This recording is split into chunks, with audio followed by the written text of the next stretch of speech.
Bonjour, c'est Habib Bey, je suis sur Vibe Radio et c'est un réel plaisir d'être avec vous. Tu veux en savoir plus sur tes émissions sur Vibe Radio, tu veux savoir plus sur tes stars préférées, ami, abonne-toi, mon ami, abonne-toi, ça marche. C'est arrivé par hasard, c'est assez surprenant, mais en fait j'étais à l'école de mes enfants et j'ai rencontré un journaliste de Canal+, qui m'a demandé ce que je faisais. Je venais d'arrêter le foot il y a 6 mois, donc je lui ai dit que je profitais de mes enfants, de ma famille, de voyager et il m'a dit écoute, tu présentes bien, tu parles bien, tu connais le foot anglais. À l'époque, le foot anglais était sur Canal+, donc il m'a dit ce serait bien que tu rencontres les boss de Canal+, pour éventuellement voir si tu veux être consultant. Et moi je voulais pas du tout. Et il s'est trouvé que il m'a dit donne-moi ton numéro, donc il a appelé les boss de Canal+, qui m'ont appelé ensuite, j'ai été au rendez-vous. Et puis j'ai commencé par un premier match, Lyon en préparation contre les New York Red Bull. Et ensuite je suis rentré chez moi, je me suis réécouté et j'ai trouvé que c'était une catastrophe.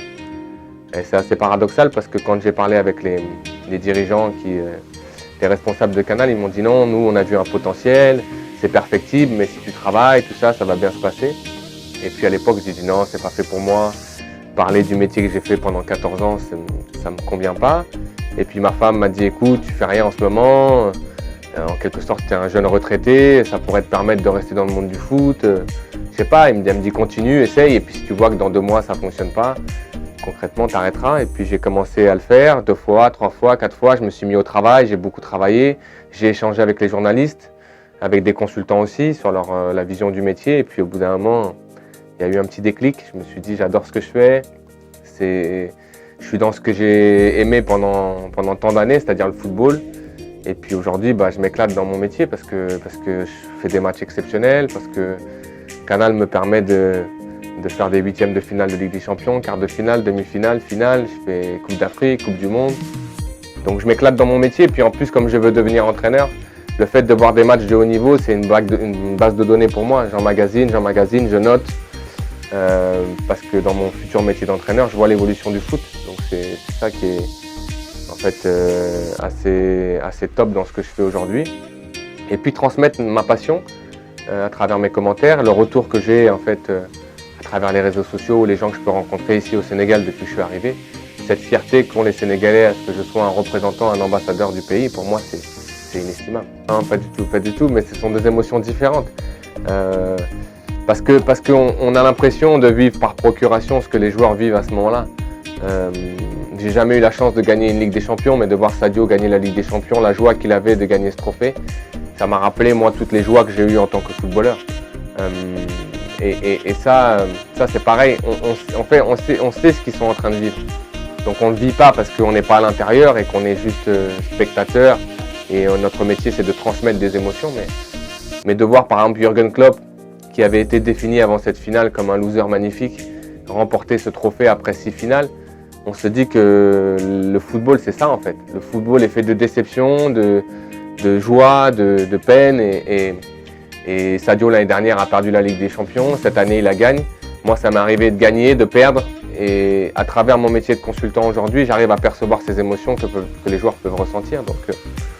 Donc c'est un métier qui est différent, mais ouais, qui peut se dire aujourd'hui qu'il a commenté le comeback de Liverpool face à Barcelone? Qui peut se dire qu'il a vu Lucas marquer un triplé face à l'Ajax? Qui peut dire qu'il a vu Liverpool lever une Ligue des Champions? Moi aujourd'hui j'ai ce privilège-là en fait.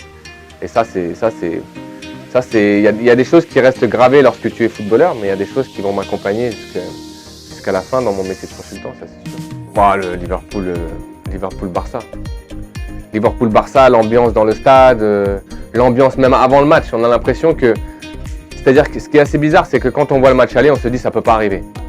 Et puis plus on se rapproche du match, et puis on se dit ouais non mais franchement, Liverpool va gagner, mais le Barça va se qualifier. Et puis plus tu approches le coup d'envoi, et tu vois l'atmosphère autour du stade, les gens dans le stade, et tu te dis et si c'était possible? Et puis tu vois ce but d'Origi au bout de 7 minutes, et là tu te dis la machine elle est lancée quoi.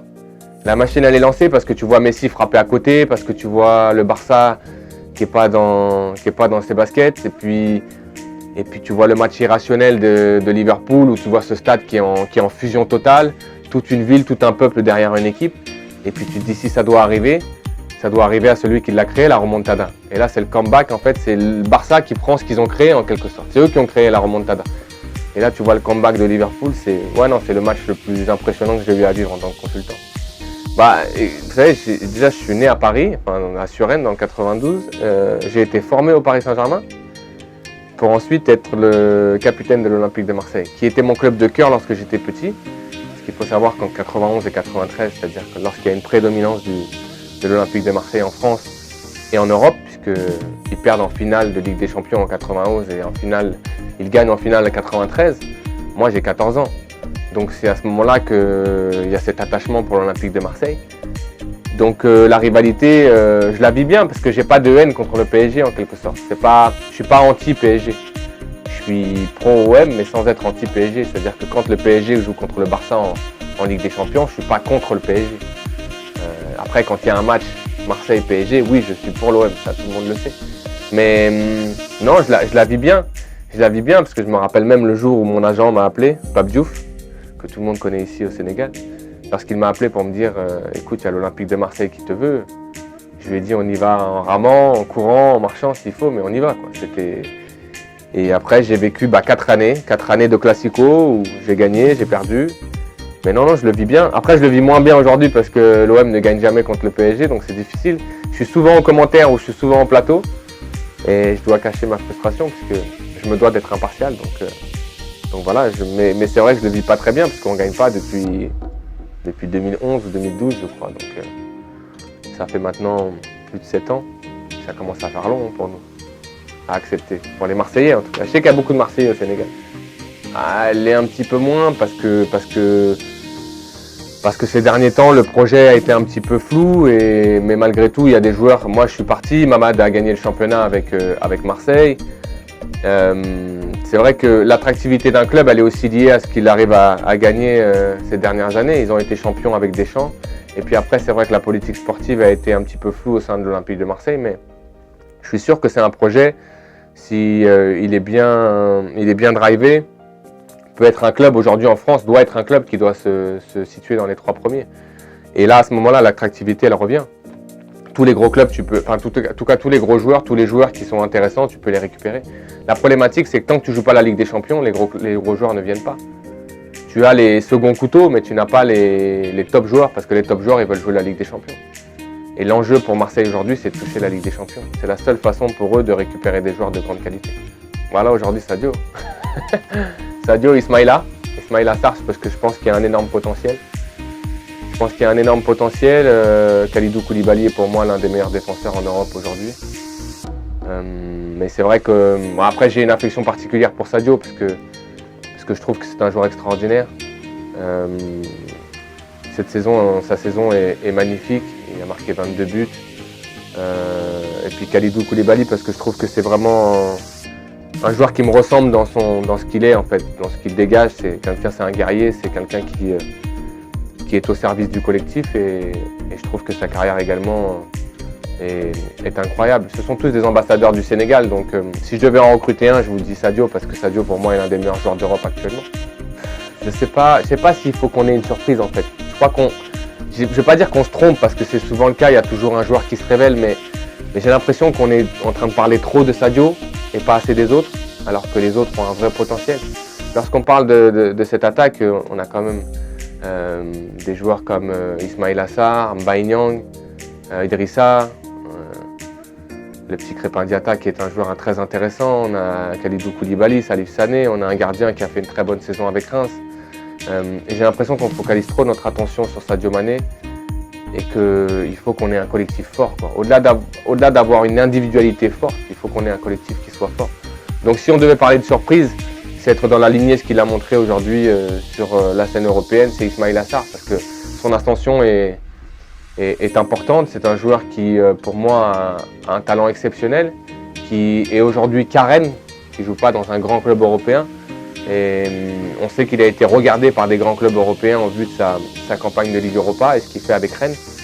Donc Sadio s'est déjà confirmé, donc on ne serait pas surpris de voir Sadio faire une grande CAN.